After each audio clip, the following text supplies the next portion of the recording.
Assalamualaikum warahmatullahi wabarakatuh.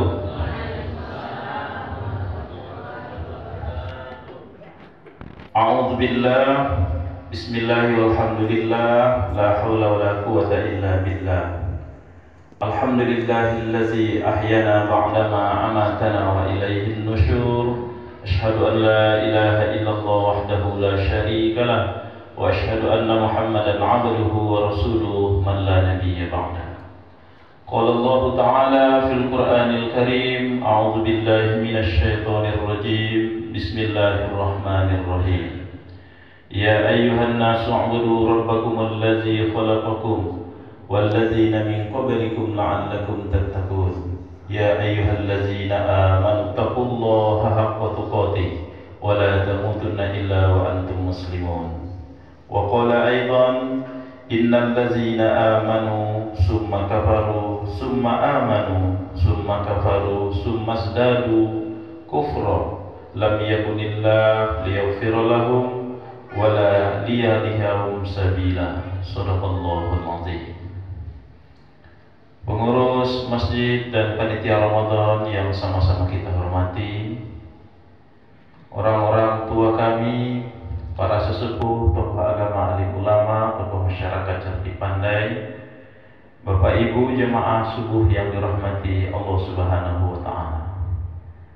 Setinggi puji, sedalam syukur, mari sama-sama kita persembahkan kehadirat Allah Subhanahu wa Ta'ala dengan mengucapkan Alhamdulillahirabbil alamin. Salawat dan salam buat junjungan ala Nabi besar kita Muhammad sallallahu alaihi wasallam. Allahumma salli ala sayyidina Muhammad, Allahumma salli wa sallim wa barik alaihi. Assalamu alayka ya Rasulullah. Subuh ini di hari yang ke-13 kita melaksanakan puasa di bulan Ramadan ini, kita dapat melaksanakan sholat subuh ini secara berjamaah. Kata Nabi, siapa saja yang melaksanakan sholat subuhnya secara berjamaah diberi pahala bagaikan dia melaksanakan sholat sepanjang malam. Mudah-mudahan seluruh amal ibadah yang kita laksanakan diterima Allah Subhanahu wa Ta'ala. Amin ya rabbal alamin. Bapak Ibu jemaah yang dirahmati oleh Allah Subhanahu wa Ta'ala, kita sambung pengajian kita pada hari Kamis yang lalu. Telah kita sampaikan aspek dasar ajaran agama Islam, satu hal-hal yang berkaitan dengan masalah akidah. Istilah akidah boleh disebut dengan istilah lain, ketauhidan, keyakinan, ataupun keimanan. Yang kedua, aspek dasar ajaran agama Islam itu adalah hal-hal yang berkaitan dengan masalah syariah, bagaimana cara melaksanakan ibadah. Lalu yang ketiga, aspek dasar ajaran agama Islam itu adalah hal-hal yang berkaitan dengan masalah akhlak muamalah, hubungan sosial kita sehari-hari. Kalau kita jelaskan hubungan antara akhlak dengan ibadah adalah seseorang akan berakhlak dia dengan akhlak yang mulia bila dia melaksanakan ketentuan ajaran agama dalam bentuk ibadah, di mana ibadah yang dilaksanakan mesti sesuai dengan yang telah disyariatkan. Hubungan kaitan antara ibadah dengan akidah itu adalah seseorang akan mau pula dia melaksanakan ketentuan ajaran agama dalam bentuk ibadah bila sudah tertanam sebuah akidah, ketauhidan, keyakinan di dalam dirinya itu. Usahakan keyakinan kita ini sampai kepada tingkat hakul yakin. Karena dalam kajian akidah, dalam kajian keyakinan, tingkat keyakinan kita ini ada 3. Satu, apa yang disebut dengan istilah ilmu yakin. Yang kedua, apa yang dikenal dengan istilah ainul yakin. Dan yang ketiga, apa yang disebut dengan istilah hakul yakin. Apa itu ilmu yakin? Terdiri dari 2 kata, ilmu dan yakin. Ilmu itu adalah pengetahuan. Dari tidak tahu menjadi tahu namanya ilmu atau pengetahuan. beragama ini bisa jadi awalnya kita tidak tahu, lalu kita pelajari terus sampai akhirnya kita tahu. Pengetahuan kita itu tentang agama itu disebut dengan ilmu yakin. Yakinlah dengan pengetahuan agama yang berdasarkan kepada Al-Quran dan hadis itu. Lalu setelah itu tingkatkan keyakinan kita pada ainul yakin. Ainul yakin terdiri dari dua kata, ainun dan yakin. Ainun artinya mata, yakin keyakinan. Ainul yakin, yakin kita setelah melihat dengan mata kepala kita. Beragama juga seperti itu, Bapak Ibu. Nah, untuk mendekatkan pemahaman, kita buat analoginya. Ketika kita sedang duduk-duduk mendengarkan pengajian ini, datanglah seorang jemaah, tergopok-gopok, berlari-lari dia masuk ke dalam masjid ini. Lalu disampaikannya kepada kita, Pak, Bu, pasar Cipuan terbakar. Diinformasikannya kepada kita, pasar Cipuan terbakar. Tadinya kita tidak tahu bahwa pasar Cipuan itu terbakar. Setelah diinformasikannya kita menjadi tahu. Maka itu disebut dengan ilmu yakin. Dari tidak tahu kita menjadi tahu karena sudah diinformasikannya. Cuma tingkat keyakinan kita benar atau tidak pasar Cipuan itu terbakarnya. Rupanya kawan yang menginformasikannya ini sering pula ketemu oleh kita bahwa dia ini berbohong, ya kan? Ya, ini tingkat kedua nanti, Pak. Jadi ketika dia menginformasikannya itu dari tidak tahu kita menjadi tahu, itu disebut dengan ilmu yakin. Benarkah pasar Cipuan itu terbakar? Oke lah, percaya kita 50%. Dari tingkat kepercayaan kita 50% itu, naikkan terus keyakinan kita menjadi paling tidak 75% pada tingkat ainul yakin. Lalu kita bertanya, enggak bohong kamu nih, benar pasar Cipuan itu terbakar? Iya terbakar, Pak, terbakar, Bu. Diajaknya kita keluar, sini, coba berdiri di luar masjid ini. Tengok tuh, itu asap yang mengepul-ngepul yang nampak api merah tuh. Kan nampak tuh terbakar?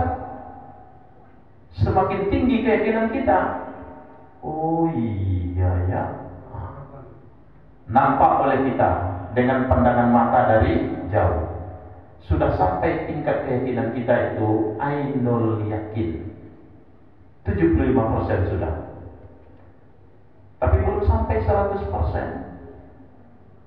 Kapan baru 100%-nya? Tingkatkan menjadi hakul yakin, benar-benar yakin. Hak itu artinya benar, yakin benar-benar yakin. Bagaimana supaya sampai kepada tingkat hakul yakin, benar-benar yakin kita dengan informasi, berita, pengetahuan yang dibawanya yang mengatakan bahwa pasar Cipuan itu terbakar? Tengok dari jauh, kayaknya iya.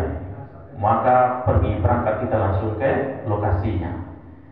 Ketika kita sampai di lokasinya, bukan hanya nampak oleh mata kepala kita di tingkat ainul yakin, tapi begitu kita melihat pula secara langsung lagi, disitulah kita betul-betul hakul yakin, benar-benar oh iya ya, ngeri kebakarannya.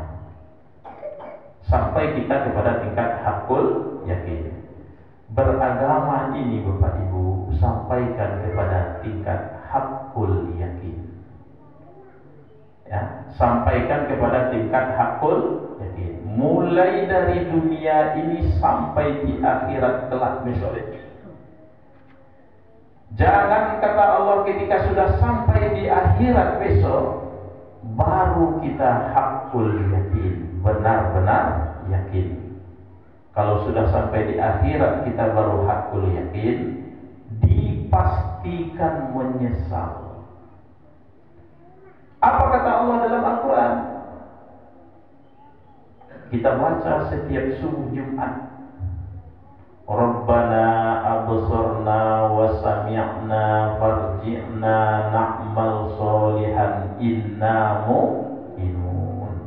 Kan sujud sajadah kita setiap Jumat subuh, supaya kita benar-benar yakin mulai di atas dunia, supaya besok kita tidak menyesal di akhirat, baru sampai kepada tingkat hakul yakin. Ya. Karena ketika sudah sampai besok di akhirat, kita baru sampai ke tingkat hakul yakin, pasti menyesal. Itulah sebabnya kenapa salah satu nama hari akhirat itu adalah hari penyesalan. Baru menyesal lalu meminta kepada Allah, Rabbana absarna, ya Tuhan kami, sekarang kami sudah melihat dengan mata kami bagaimana Engkau mengazab mereka yang ingkar ketika hidup di dunia. Wasami'na, kami dengar mereka itu memekik ketika Engkau azab ya Allah. Lalu bermohon kepada Allah, farji'na, kembalikan kami ke dunia ya Allah. Na'mal soliha, kami akan beramal soleh. Inna muqinun, sekarang kami sudah yakin dengan ketentuan-Mu ya Allah. Tapi tinggal penyesalan. Ketika sudah sampai di akhirat, lain mungkin jawab balik ke dunia, boleh? Nah, ada cerita. Bisakah kalau sudah menjadi bubur nasi itu, bisakah bubur itu balik lagi dia jadi nasi? Tidak bisa. Lah jadi buburnya. Bisa balik jadi nasi dia lagi? Nah, tinggal menyesal. Maka memahami agama ini, usahakan sampai tingkat hakul yakin. Karena kita melihat berapa banyak orang mengaku sekarang beragama Islam, tapi tingkat keyakinannya tak sampai kepada tingkat hakul yakin. Apa buktinya? Tak dilaksanakannya ketentuan ajaran agama ini dalam bentuk ibadah. Nah, udah besok-besok letong yang kini buat. Bila beranggapan kini buat, besok-besok letong di akhirat tu pasti menyesal. Bapak Ibu jemaah yang dirahmati oleh Allah Subhanahu wa taala, beragama Islam yang kita yakini, sebagaimana yang kita ketahui bahwa agama samawi yang diturunkan oleh Allah itu ada 3. 1, kita mengenal ada istilah agama Islam. Yang kedua, kita mengenal ada istilah agama Yahudi. Lalu yang ketiga, kita mengenal istilah agama Nasrani. Pernah mendengar istilah Yahudi dan Nasrani? Jangan pakai itu produk Yahudi itu nyawa. Jangan. Itu Israel punya itu produknya. Sampai kemarin dikeluarkan fatwanya haram memakai produk-produk Yahudi. Sesungguhnya ketiga istilah agama ini, Yahudi, Nasrani, Islam, itu adalah berasal dari bahasa Arab. Istilah agama Yahudi berasal dari kata-kata hada Yahudu, petunjuk. Dari kata hada Yahudu terbentuk satu istilah agama Yahudi dengan maksud agama yang memberikan petunjuk kepada pengikutnya. Pertanyaannya, apakah semua orang mau diberi petunjuk dan mau menerima petunjuk? Jawabannya belum tentu. Kalaulah semua orang mau dia diberi petunjuk dan mau menerima petunjuk, nyaman kehidupan kita ini, Pak. Kita yang duduk sekarang ini sedang mendapatkan hidayah. Kata hidayah juga bermakna petunjuk. Kalau ada orang mengatakan, oh lu dapat hidayah deh Ustaz, alasan itu tidak diterima. Kenapa Bapak Ibu sudah setua ini kok belum juga taat beragama lagi? Belum dapat hidayah deh Ustaz. Kenapa Bapak Ibu sudah sekaya ini tak berangkat juga haji dan umroh? Lagi-lagi dijawab, oh lu dapat hidayah deh Ustaz. Dia berlindung di balik hidayah, padahal hidayah itu telah Allah berikan kepada kita. Di siapa saja orang yang ditunjukkan kepadanya hidayah, tak mau dia menerimanya, dialah yang Yahudi, Bapak Ibu. 2. Kita mengenal agama Nasrani. Nasrani juga berasal dari bahasa Arab, Nasoro yansuru, pertolongan. Dari kata Nasoro yansuru terbentuk suatu istilah agama Nasrani, agama yang memberikan pertolongan kepada pengikutnya. Pertanyaannya sama, apakah semua orang mau diberi pertolongan dan mau menerima pertolongan? Jawabannya juga belum tentu. Kalaulah semua orang mau memberi pertolongan dan mau menerima pertolongan, nyaman kehidupan kita ini. Tapi ayo ikut bersama bergabung. Katui nyonyo menolong awak rupo manggolong nih. Ya. Ayo sama-sama, lokasinya bagus, harganya murah. DP cuma 25 juta. Terkumpul orang 100 orang, 25 juta, 25 juta 100 orang. Berapa pitinya tuh, Pak? 2,5 miliar sudah itu hilang ya. Ini Nasrani yang taknya nih Pak, jahat. Katanya mau menolong, rupanya menggolong. Lalu ada yang ketiga, Islam yang kita yakini.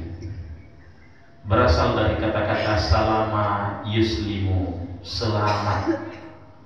Dari kata salama yuslimu bermakna selamat, terbentuk satu nama istilah agama Islam, agama yang memberikan keselamatan kepada pengikutnya. Kalau ditanya tadi, apakah semua orang mau diberi petunjuk dan mau menerima petunjuk? Jawabannya belum tentu. Nasrani, apakah semua orang mau diberi pertolongan dan mau menerima pertolongan? Juga belum tentu. Tapi kalau ditanya, apakah semua orang ingin selamat hidupnya dari dunia sampai ke akhirat? Jawabannya pasti ya, tentulah kita ingin hidup ini selamat dari dunia sampai ke akhirat. Inilah agama Islam yang kita yakini. Sudah kita jelaskan hari Kamis yang lalu.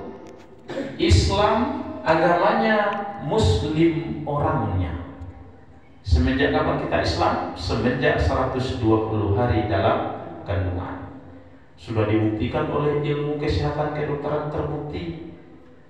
Semenjak 120 hari dalam kandungan, ketika sempurna kandungan itu 9 bulan 10 hari, terlahirlah kita ini dari keturunan yang beragama Islam. Lalu dalam Al-Quran dikatakan oleh Allah, kalau pernah kita melihat dalam kehidupan kita ini, Ustaz, saya tahu itu Ustaz bahwa dia itu terlahir dari keturunan yang beragama Islam, tapi di usianya saat sekarang ini hampir 40 itu dia keluar dari Islam, murtad dia. Murtad dia sekarang tuh Ustaz. Tapi setelah dijalaninya, ketika dia keluar dari Islam itu, belakangan kami tahu dia mau masuk Islam lagi. Apakah kita boleh menerimanya? Dijawab oleh Allah di dalam Al-Quran, innal ladzina amanu, sesungguhnya dia itu awalnya adalah beragama Islam, terlahir dia dari keturunan yang beragama Islam. Setelah itu summa kafaru, kemudian dia kafir, murtad dia. Sekian lama pula dia murtad. Lalu setelah itu pengen lagi dia masuk ke dalam agama Islam. Bolehkah kita umat Islam menerimanya kembali? Jawabannya summa amanu, Setelah dia murtad itu masuk lagi dia ke dalam agama Islam. Summa amanu, beriman lagi dia, masuk Islam lagi dia. Kata Allah, terima. Jadi tadinya dia beragama Islam, lalu dia murtad keluar dari Islam. Kalau pengen lagi masuk dia ke dalam agama Islam, ucapkan lagi 2 kalimat syahadat, bisa diterima? Bisa. Kata Allah, terima. Allah saja menerima.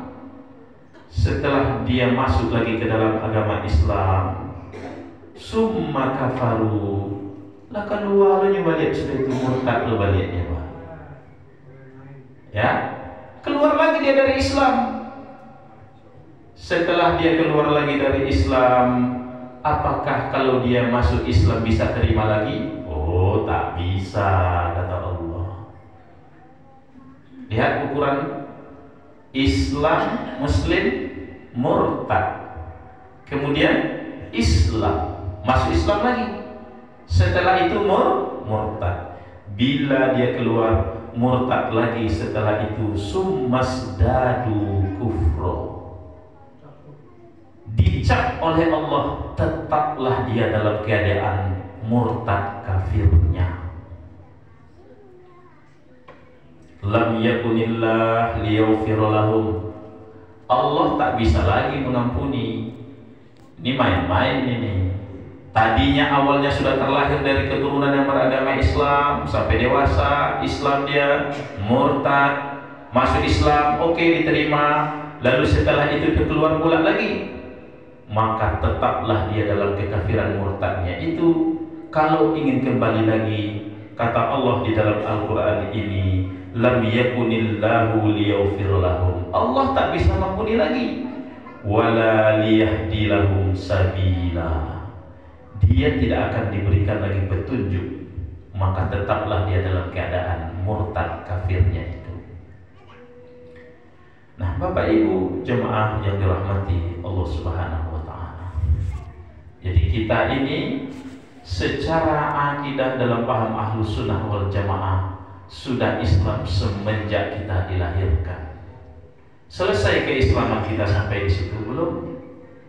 Maka yang kedua aspeknya, laksanakan ketentuan ajaran agama dalam bentuk ibadah.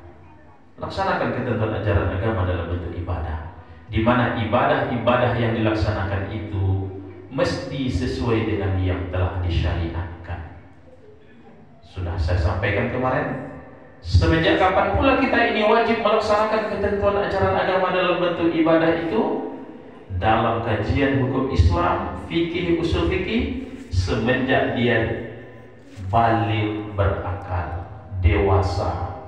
Dalam kajian hukum Islam disebut dengan istilah mukallaf. Apa namanya? Mukallaf. Sudah dibebankan kepadanya hukum. Ukuran mukallaf seperti yang saya jelaskan pada Kamis yang lalu, laki-laki mohon maaf ditandai semenjak pernah mimpi basah, keluar mani pertama kalinya. Pada perempuan ditandai semenjak dia haid menstruasi pertama kalinya pula, kira-kira di usia 12-13 tahun itu. Sekarang usia kita sudah 40, 50, bahkan sudah ada 60 tahun. Jujur kita teringatlah oleh kita, berapa banyak semenjak usia kita dulu wajib melaksanakan ibadah di usia mukallaf, sebutlah usia 12-13 tahun itu, wajib kita melaksanakan ibadah-ibadah ini. Lalu teringat oleh kita, jujur Ustaz, banyak kami pernah meninggalkan sholat di masa remaja dulu sampai dewasa. Banyak kami pernah meninggalkan ibadah puasa. Inilah yang dikaji dalam hukum Islam. Bagaimana pula status hukum ibadah-ibadah yang pernah kita tinggalkan itu? Ini yang ditanyakan oleh salah seorang jamaah kita pada pertemuan yang lalu. Lalu bagaimana Ustaz dengan ibadah sholat yang pernah ditinggalkan, puasa yang pernah ditinggalkan, dan ibadah-ibadah lain yang pernah ditinggalkan itu? Saya jawab sekarang uraiannya.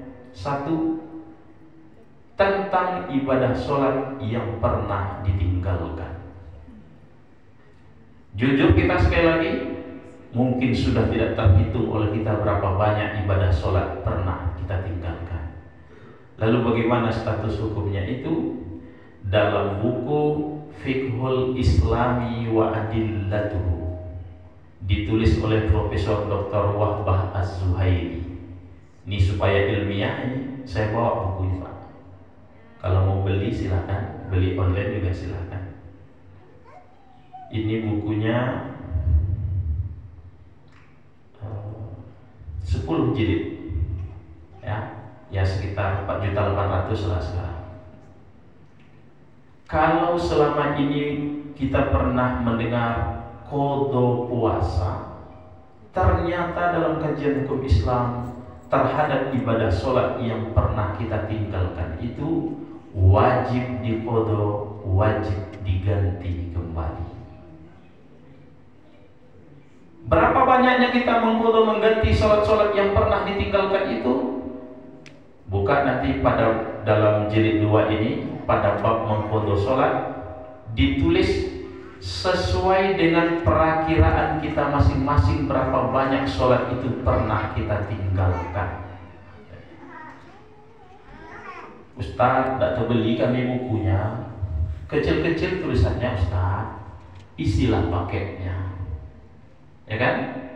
Ketiklah di YouTube itu Abdul Somad mengqada sholat, atau dengarkan sama isinya dengan buku ini, bahwa sholat-sholat yang pernah ditinggalkan itu wajib diqada, wajib diganti kembali. Bagaimana caranya? Ada 2 cara pelaksanaannya. 1, ganti qada kembali sholat itu pada waktunya. Kalau subuh yang banyak ditinggalkan dulu, gantilah pada waktu subuh. Zuhur yang banyak ditinggalkan, kerjakan ganti pada waktu zuhurnya. Asar yang banyak ditinggalkan dulu, ganti pada waktu asarnya. Jadi selesai melaksanakan sholat zuhur, lalu kita berzikir, berdoa. Kalau dilaksanakan ba'diyah, setelah ba'diyah berdirilah kembali. Niatkan, kalau tadi sholat zuhurnya usolli fardhu zuhri 4 raka'atin berjamaah makmuman, sendiri kita melaksanakannya adaan, tinggal mengganti niat dari makmuman atau adaan menjadi qadaan. Usolli fardhu zuhri 4 raka'atin qadaan lillahi ta'ala. Kerjakan pada waktunya. Yang kedua, boleh dikerjakan, tidak mesti pada waktunya. Jam 9 malam sudah selesai aktivitas semuanya, lalu datanglah kesadaran ini. Benarlah yang dikaji tadi ya, banyak dulu sholat subuh pernah saya tinggalkan. Datang kesadaran itu jam 9 malam, maka berwuduklah, berdirilah, ganti sholat subuh itu jam 9 malam. Waktu Isya Ustaz? Ya, waktu Isya. Karena boleh mengganti pada waktu lainnya. Jam 9 malam itu berwudu, lalu kemudian pasang niat usolli fardhu subuhi raka'ataini qadaan lillahi ta'ala. Ini mengqada ketika kita masih dalam keadaan sehat, masih dipanjangkan umur kita oleh Allah. Ganti qada itu. Seberapa banyak Ustaz? Sesuai dengan perakiraan kita masing-masing. Kalau sempatlah di usia 12 tahun kita sudah wajib melaksanakan sholat, ternyata baru kita taat beribadah di usia menikah 25 tahun, 12 ke 25, 13 tahun, ganti terus, ganti terus, ganti terus. Capek sudah Ustaz, tidak sanggup lagi tunggak-tunggik lutut ini, pinggang ini melaksanakannya. Kata Imam Ibnu Taimiyah, barulah bertaubat kepada Allah. Pone awak capek, udah istirahat, taubat. Terus ada lagi waktu kodo terus, ganti terus. Boleh diulang-ulang Ustaz? Boleh.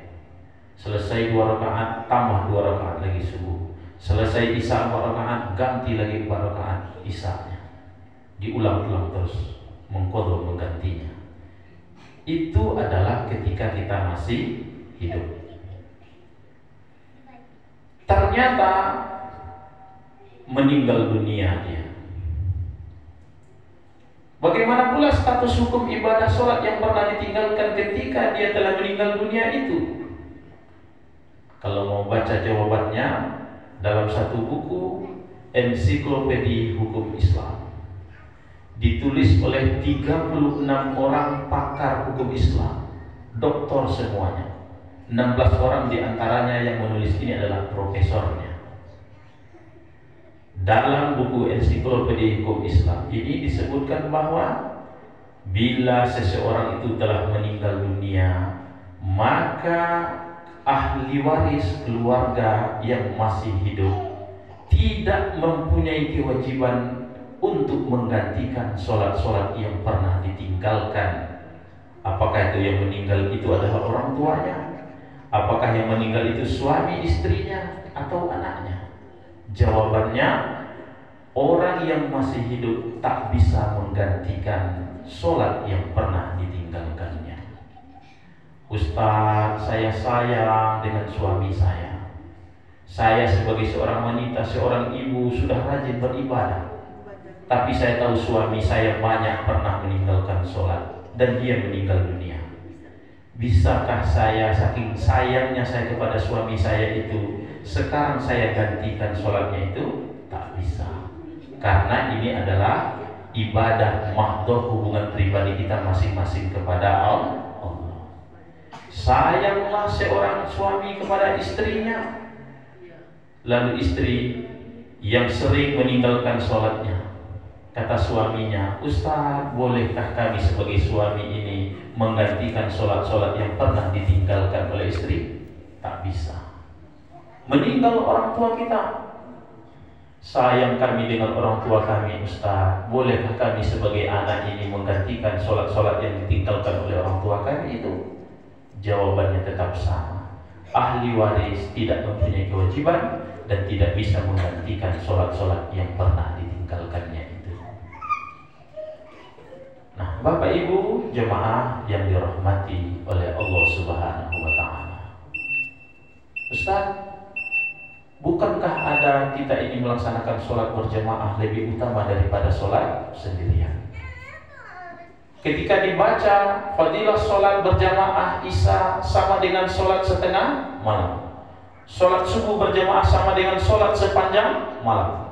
Ketika orang melaksanakan ibadah haji, ketika dia melaksanakan sholat dalam arba'innya sama dengan 100.000 rakaat, kan itu balasan yang diberikan pelipat gandaan amal. Belum lagi ketika di bulan Ramadan ini ibadah wajib yang kita laksanakan sab'ina faridah dilipat gandakan sampai dengan 70 kali lipat. Belum lagi sholat-sholat sunat yang kita laksanakan. Apakah semua pahala itu bisa menggantikan sholat-sholat yang pernah ditinggalkan? Jawabannya tak bisa. Lalu apa perannya, fungsinya pelipat gandaan amal?